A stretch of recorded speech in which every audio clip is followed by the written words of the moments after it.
In every murder, there are clues. Vital evidence that points to who the killer is and how they killed. It wasn't a normal crime scene. Forensics were crucial. Every contact leaves a trace. It's down to detectives, crime scene investigators, and forensic experts to piece those clues together. It's like trying to do a jigsaw when you haven't got the picture on the box. Using cutting-edge techniques and the power of science. His jeans had the profile of the crime scene on them. I know that he had knelt down on the soil. To convict the killers. We've got to find him and catch him. He's probably the most dangerous person I've prosecuted. And bring justice to the victims. She's never, ever coming home. She'll never be forgotten, ever. In this episode, a vicious killing in a bleak alleyway. On the wall was blood splattering, where she'd obviously suffered some traumatic injuries. It was like she'd been kicked, stamped, or hit with something. A dangerous criminal on the loose. The police really unusually issued a warning for women not to go out on their own. All of a sudden, people in Rochdale did not feel safe at all. And the term, the Rochdale Ripper, started to be coined in the town. And gruesome evidence that would help bring the murderer to justice. There were footwear marks, there was blood spatter, lots of contact blood staining and movement in that blood. There was a visible handprint in blood on a metal railing at the scene. This is Forensics, catching the killer.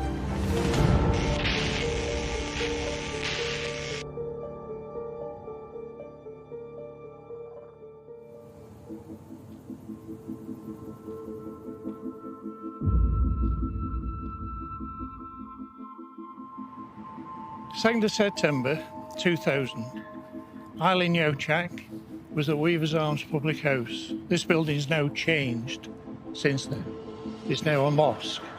But she left the public house, came out to this doorway where she was talking to friends. Normally she would have left with her friends and made her way home up to Kensington Street. Her friends got talking and she left on her own, which was unusual for her. On that route, which is well lit, footpathed, there's about 500 yards to her house. She got to this alleyway here and she got dragged in. In September 2000, the battered body of Eileen Jawczak, a 65-year-old retired schoolteacher, was found in an alleyway in Rochdale. She was discovered in the early hours of Saturday morning, shortly after she'd left her local pub. Her body was here, approximately where this bin is. On the wall behind me was blood splattering, where she'd obviously suffered some traumatic injuries. And she's obviously been abused in some way, and she's got injuries to her face. She's 2 cuts under her eye, her nose is bleeding heavily, and she's got this kite shape, pentagon shape on her face. It was like she'd been kicked, stamped, or hit with something. His Eileen was strangled with a pair of tights, and these tights tied tightly around her neck. The tights were not Eileen's.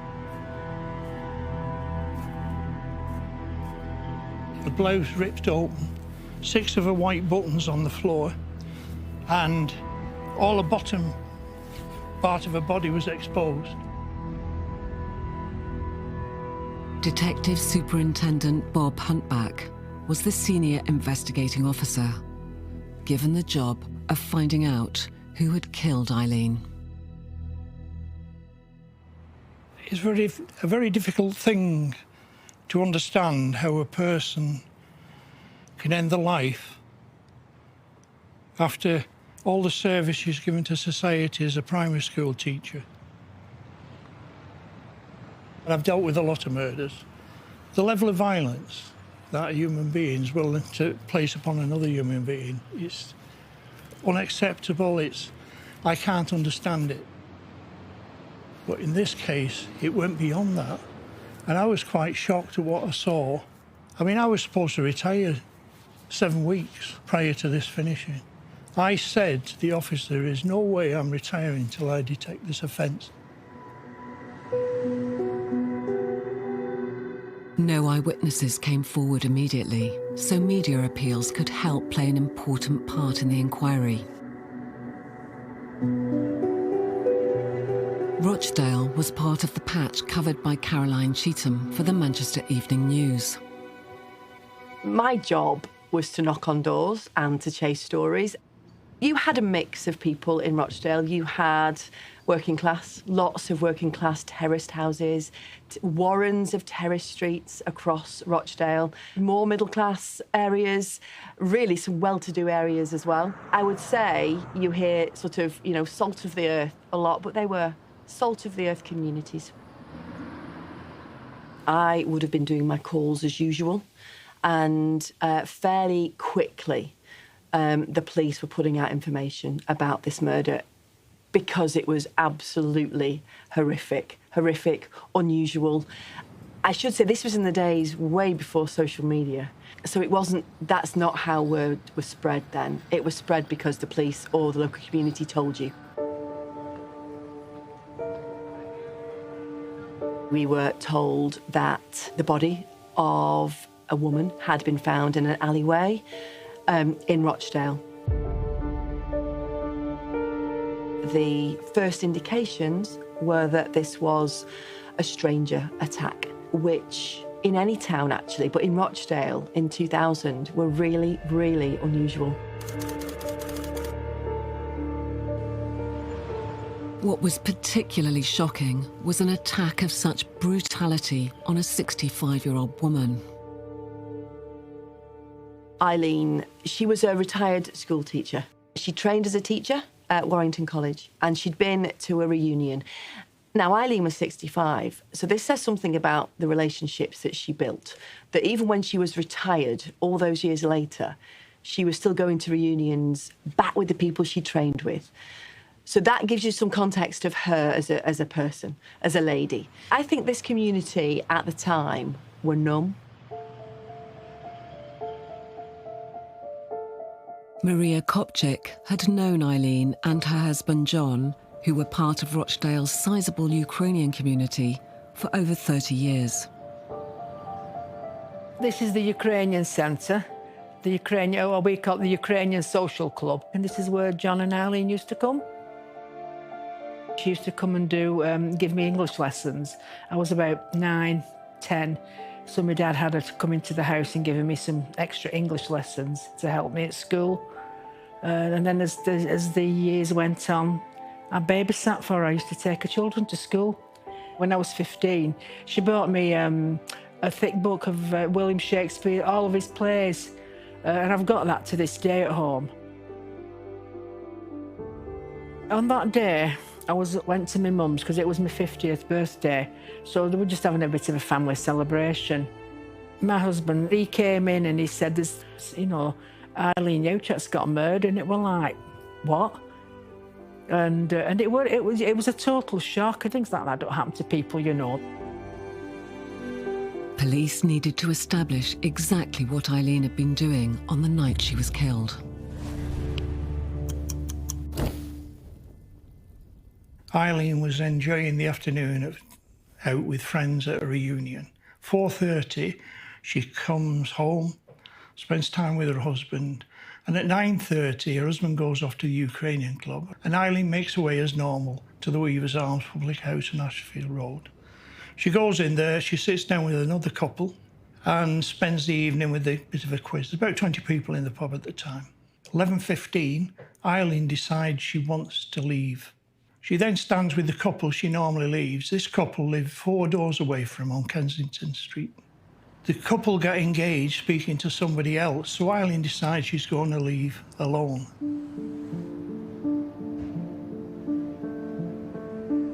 She walks down the street And then that's the last anybody's seen of her. 12:30, the following morning on the 3rd, she's then not arrived home. Her husband, John, makes his way to the Weaver's Arms public house and asks where his wife is. The people in the pub said it's all right, she's left with friends. But then they ascertained they've not left with friends. One of the men in the pub who'd been called back there because he's one of the people she should have gone home with, does a bit of a search. He walks out of the pub about 20, 30, 40 yards, a piece of wasteland off Vivian Street. And he finds Eileen's body.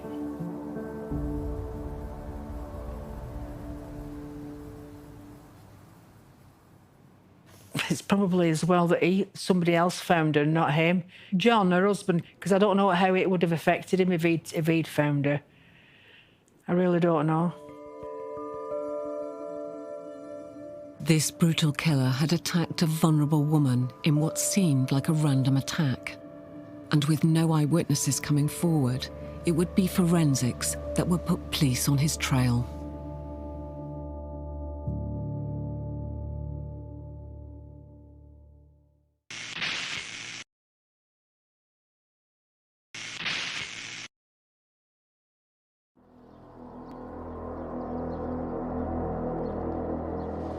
September 2000. 65-year-old mother of 4 daughters, Eileen Jawczak, had been brutally murdered. She'd been attacked just yards from her home in Rochdale after a night at a pub quiz. A vulnerable woman, a life snuffed out in an apparently opportunistic attack in a bleak alleyway. What we knew at the time was that she had been killed, strangled, and stamped on, and that she had been murdered. What we later found out was she'd been strangled with a pair of tights. What happened early on after Eileen's body was found and the brutality of the attack became more apparent, the police really unusually issued a warning for women not to go out on their own. And all of a sudden, people in Rochdale did not feel safe at all. Quite a few Ukrainians lived in that vicinity, and I know it frightened them. I know of 2 people that lived in the row of houses near where she was found, and they just didn't go anywhere. And if they did go out, they went to make sure they went out with someone. You couldn't believe it. You walked around in a daze, and you're thinking to yourself, is it true? No, it can't be true. Martin Jeffs was a detective inspector and part of the inquiry team from day one. People at that time were being very cautious, particularly females. And we tried to get that message out, you know, you must be cautious until we knew who'd done this, until we arrested that person and they were safely behind bars then. We felt that it could well happen again. Martin had the job of leading the officers on the ground. In the main, the investigation teams would be interviewing potential witnesses, family members, people in the local vicinity where Eileen's body was found, interviewing her friends. We would always do house-to-house inquiries. In fact, you'd have a special house-to-house inquiry team set up. Their role would be to knock on every door in the locality and see if anybody heard anything, anybody saw anything. There were certainly plenty of people living on the route of the short walk Eileen had undertaken on the night she was killed. Eileen would have walked past the alleyway on normal circumstances and walked up the footpath towards her home. You can see along the road there's street lighting at regular intervals. It'd be very, very well lit. And it's also heavily populated. So you'd expect that someone, somewhere, would have heard or seen something. You can see the pub down there and the doorway, and you can see the house down here. But the search for witnesses drew a blank. The scene itself was an alleyway between terraced houses, many houses. The unusual aspect was that had Eileen had the opportunity to scream out, then it's likely that somebody from one of the nearby houses would have heard her. We certainly didn't get any witnesses coming forward to say that they'd heard or seen anything, which was unusual. It's not a typical place for this kind of attack to take place. It would usually be in a more remote spot. So surprisingly and worryingly, the senior investigator, Detective Superintendent Bob Huntback, had little to go on at the start of the inquiry. We realised very early doors that we were going to rely very heavily on forensics for the simple reason, the time of day and everything. We had no witnesses coming forward, no eyewitnesses seen anything, and there was no indication, no CCTV or anything like available. Caroline Eames was a senior scientist in the Forensic Science Laboratory in Chorley. She was assigned to the case. Well, when we're dealing with an undetected murder, we've nothing to go on. We just have to look for forensic opportunities. Obviously, it's undetected, so there's no suspect, so there's no suspect account. The complainant, the deceased, is unable to give an account. So we're literally looking for information in an investigative way to assist in identifying a potential suspect in the case. Because she'd been interfered with, we would have examined her clothing for potential transfer of semen to the clothing, contact DNA. We're quite encouraged with some of the things at the scene, thinking we can get DNA and stuff from it, like the tights. There's a pair of tights tied round her neck. She'd been strangled. The funny thing with those tights is the toe of one had been cut off and obviously been brought to the scene by the assailant. So we're hoping, and very encouraged, the forensic scientists say, we'll get something good off this. We'll get DNA. Though contact DNA at the time wasn't quite as easy to do because the DNA techniques we had available at the time weren't very sensitive, but we were looking at, for example, the ligature for a DNA transfer, semen transfer from an individual who's tied that ligature very tightly. Unfortunately, her injuries bled further and wicked into the ligature, obscuring any contact DNA. No DNA that could provide a shortcut to identifying the killer was found on Eileen or her clothing. Could other clues lead police to Eileen's murderer? All the scenes examined, very little found there. There's some buttons found, 6 buttons at the side of her, and a silver bracelet type thing. We never declared to the press about the silver bracelet. We always kept that tight to it because it's something that the assailant may know when we eventually find them. At the entrance to the scene of the crime is Eileen's bottom dentures. They had some green fibres on, only a small quantity. There was a pink key fob and key, which was Eileen's, and her right shoe. The green fibres were from Eileen's own clothing, and none of these pieces of evidence were particularly helpful. But police hoped the work in the lab on Eileen's body and clothes would provide a vital breakthrough.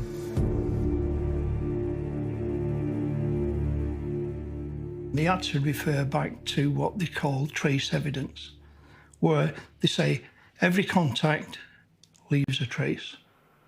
During the examination, we will have tape lifted all her clothing, because in an undetected case, you may want to look for hairs that have been dropped and fibres that have been transferred from that close contact.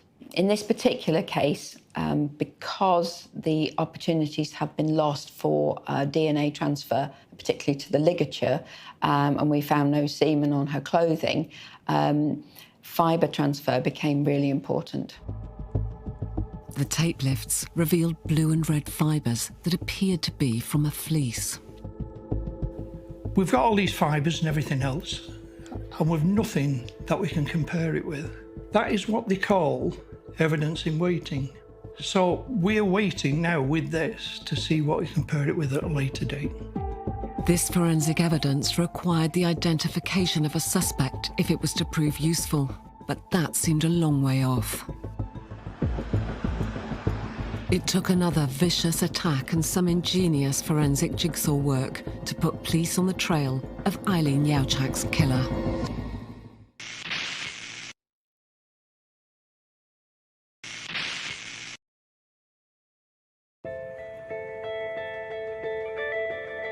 Rochdale, Greater Manchester. 65-year-old Eileen Jawczak had been brutally murdered. Beaten and strangled, she'd been discovered in an alleyway. It was a random, vicious attack in a well-populated area, and Eileen had been just yards from the safety of her own front door. With no one coming forward with eyewitness evidence, the local newspaper had stepped in. I think the police were feeling pressure from the moment Eileen was murdered. It heaps pressure on the police, on the forensic service, on everyone. At this point, the Manchester Evening News, who I work for, offered a reward. £10,000 for anyone with information about Eileen's killer to come forward. But the reward remained unclaimed. Apparently no one had seen or heard anything, so all the police had were a few bits of evidence from the crime scene. Two seemed like they might be particularly significant. The police had this fibre very early on from Eileen's body, a very tiny fragment of a red fleece. At the time, though, it wasn't that helpful because they had nothing to match it to. But would the forensic pathologist's examination reveal fresh clues as to who killed Eileen? At the post-mortem, and looking at this mark on her face, we went back a couple of days later because what happens, the bruising comes out. So it gives a better impression upon her face.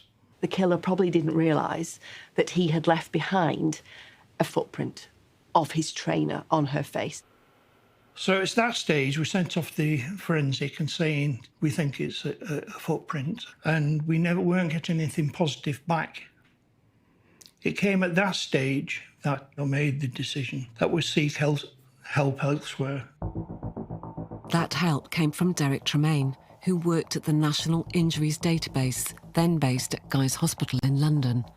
His job was to match injuries to the weapons that caused them.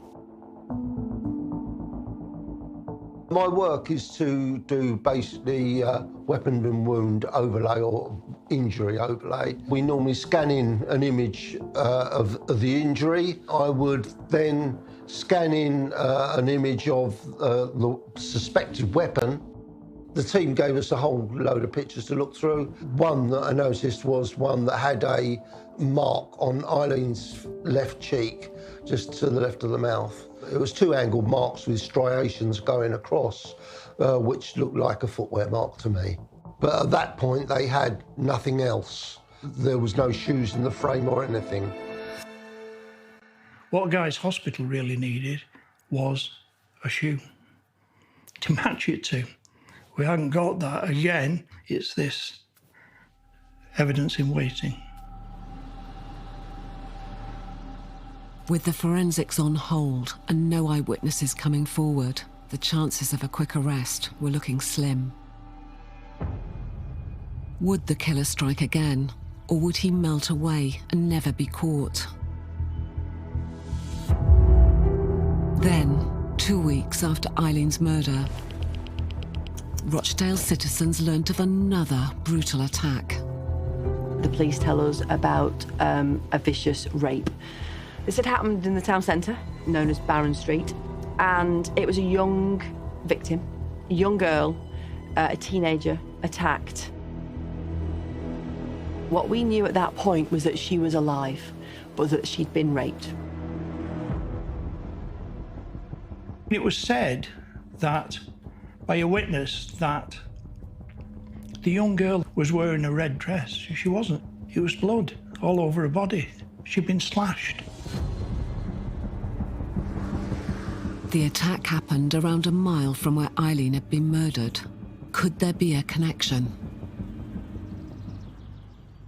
In the initial days after the rape, there wasn't a sense that this was linked to Eileen.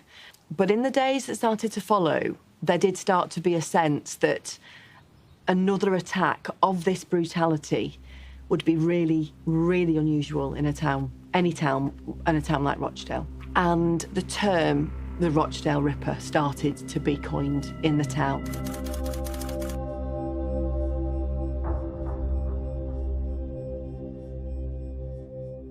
The rapist had left behind some potentially key pieces of evidence.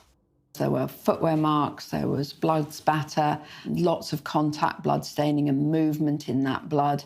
And in addition to that, there was a visible handprint in blood on a metal railing at the scene. We, as forensic scientists, we do not do finger marks, fingerprints in blood or handprints or anything like that. However, we would be able to say that whoever that handprint is in the victim's blood. And it being in the victim's blood puts that individual there at the time that the victim was bleeding. At this stage, police weren't making an explicit link between the two cases. A separate team was dealing with the rape. So there was the possibility that there were two dangerous, random attackers operating in this small town in Greater Manchester. When police looked back at their files, they realised disturbingly there were other crimes that could be linked. In particular, one that had taken place before Eileen's murder. There was an earlier attack in June, and we weren't aware of that attack at all. That was on a canal towpath early in the morning, so it was different. The other two attacks, don't forget, had been late at night. Police reviewed evidence from their forensic teams working on this attack on the towpath. And it provided a vital breakthrough. He attacked the lady on the canal bank, slashed her with a broken bottle, slashed her about her body, tied her hands with her own bra, and raped her. A very small amount of semen was found on that bra, and a DNA profile was obtained. And that DNA profile was used to search the National DNA Database, which contained the samples that were there at the time. The DNA profile obtained from the semen and matched identified an individual called Michael Hardacre. It was 4 million times more likely that the semen had come from Michael Hardacre than it had come from someone other than and unrelated to him. If we were processing that now, it would be 1 billion times, 1,000 million times more likely that the semen had come from him rather than someone else other than and unrelated to him. Hardacre was arrested on the 26th of September 2000. His DNA linked him to the towpath attack. And another piece of evidence soon tied him to the later city centre rape. The minute they would make that arrest, the police would then search the house and forensically check every surface and every corner. And that was done, in this case, after Hardacre was arrested, which was a dawn raid. And in this forensic examination of his house, they found the rape victim's blood. Hardacre was also linked by the partial handprint on the metal rail, left after the attack on the teenager in the town centre, and a positive identification by one of the victims in an ID parade. It looked like the rapist had been captured.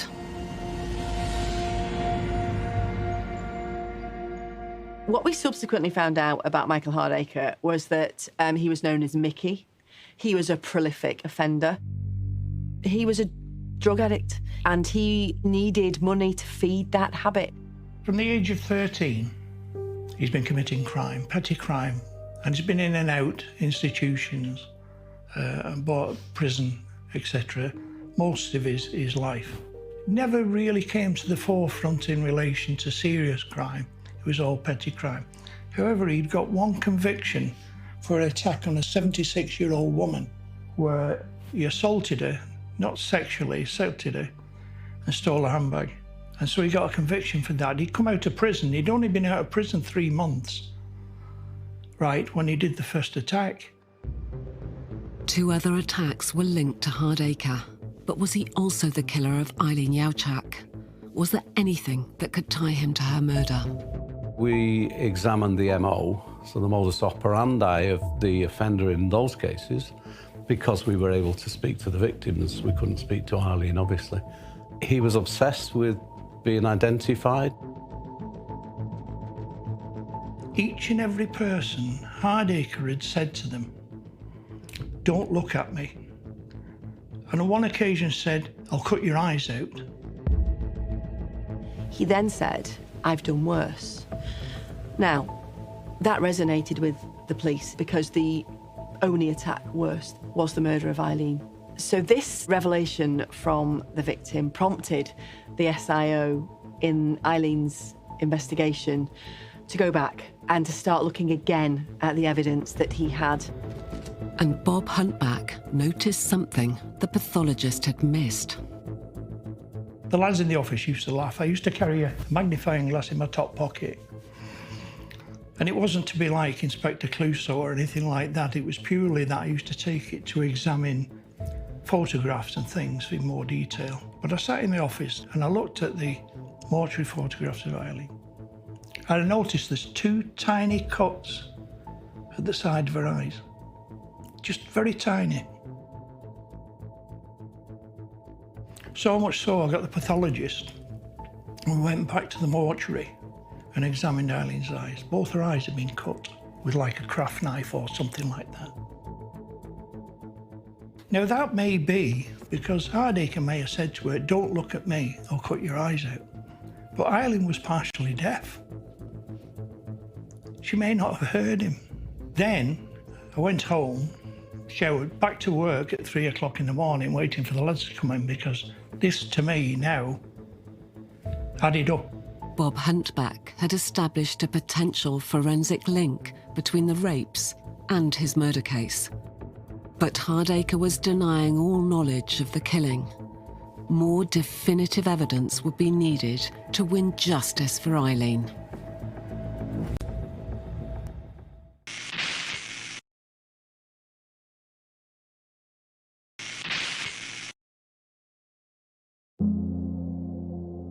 "23-year-old Michael Hardacre was in custody charged with a series of sexual assaults in Rochdale. And police had now connected the attacks to the murder of 65-year-old Eileen Jawczak in an alleyway in the town. As the investigation continued, Eileen's friends were mourning the loss of a well-respected and much-loved member of their community. This is taken at my wedding, that. And this other one was in the late 50s, this one. There's John Jawczak, Eileen, and next to Eileen is myself, and then my sister Olga, in between John and Eileen. She's smiling on there. It's not often you saw Eileen smile, you know, unless you were telling you something and then she'd laugh. But that's Eileen, that's how I'll remember her. Very sad. She was a nice person.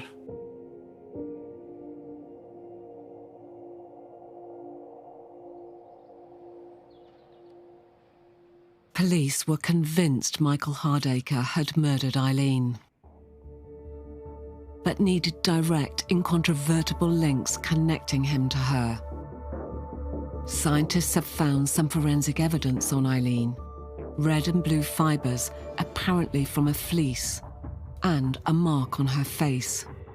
But up until Hardacre's arrest, there had been nothing to match this evidence too. Now that he was in custody, the forensic teams had something to go on. Certain things were found when we searched Hardacre's house. One of them being a Tommy sports fleece. The Tommy sports fleece had red and blue fibres.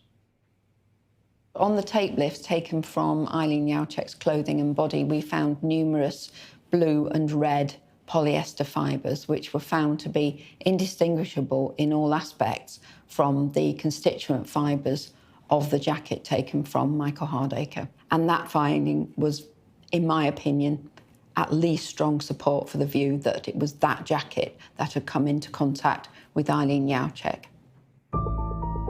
Hardacre had now been linked to Eileen by forensic science, but that didn't prove he'd killed her.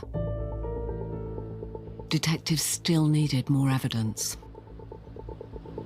Eileen's family were shell-shocked, beyond shell-shocked, and didn't do a lot of interviews, but one that they did, which was incredibly powerful, was they really appealed to members of the community. If anything's going on, if anything's making you worry, please come forward and let us know.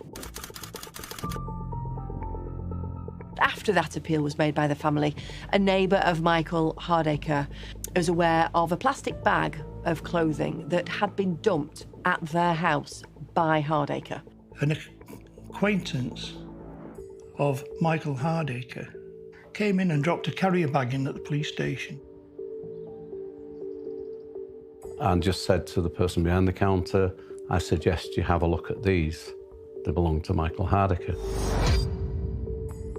In the carrier bag was a pair of trainers and a baseball cap.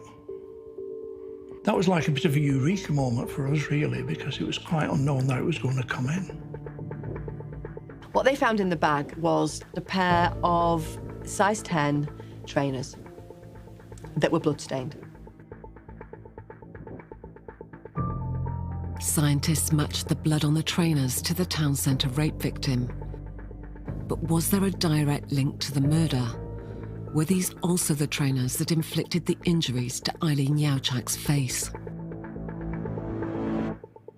They brought them up to us at Guy's. I scanned them into a computer with a scale, and then I used an image overlay technique using the base image of Eileen, and then I overlaid the shoes over the top and made them both the same size using the scales, and then I could rotate and fade the image in and out to show that there was a match to the tread on the shoe and the injury on Eileen's face.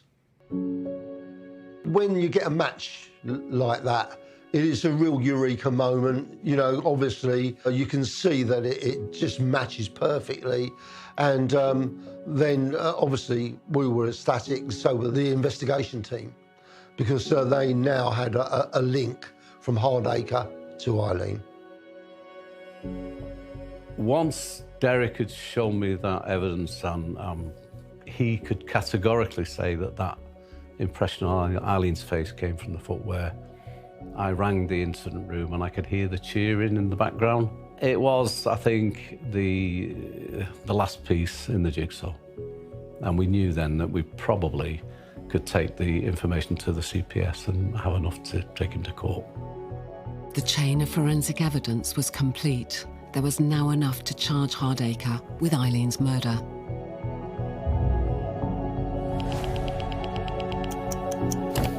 But he refused to confess, and in September 2001 was put on trial, charged with the murder and 3 counts of rape and indecent assault.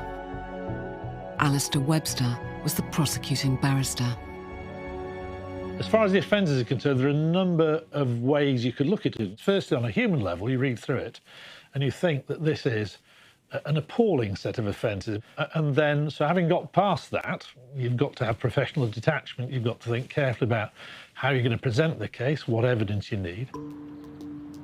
The evidence against Hardacre consisted of eyewitness accounts from the surviving victims and the scientific evidence put together by Bob Humpback's experts.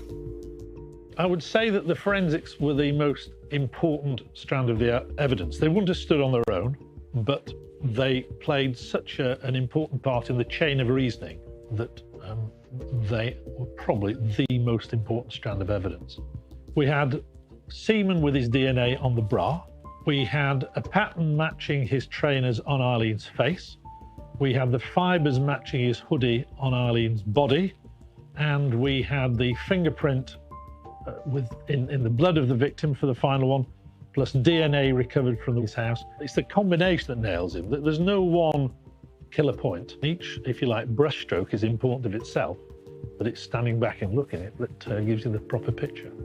In the end, Hardacre didn't categorically deny he was responsible for the attacks. As the evidence closed in around him, he was finally reduced to saying, well, he had blackouts and he can't remember, but he can't plead guilty because he didn't know what had happened. He was a very worrying individual, I have to say. It was very difficult to find a human point of contact with him. I've no doubt that he's probably the most dangerous person I've prosecuted. After they retired, the jury only considered their verdict for 3 hours. Hardacre was found guilty and sentenced to concurrent jail sentences, totaling 146 years. In relation to the whole case, the trial and everything else, it meant a lot to me because it was the last job that I ever did before I retired.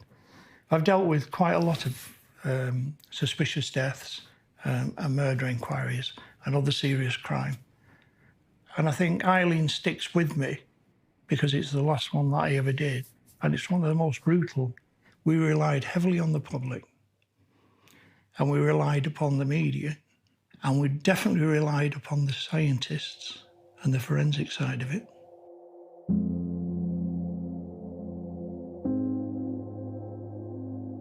There are many tragedies in this case, but the biggest one for me, looking back, was just the sort of the chance encounter from Eileen's perspective, from all the victims in this case, from all of their perspectives, but from her perspective, she was the most lovely human being. She was walking to her house and she was dragged up an alleyway. And the fact that all of these attacks were entirely random, entirely chance, fills me with dread, pit of the stomach dread, because it could be anybody.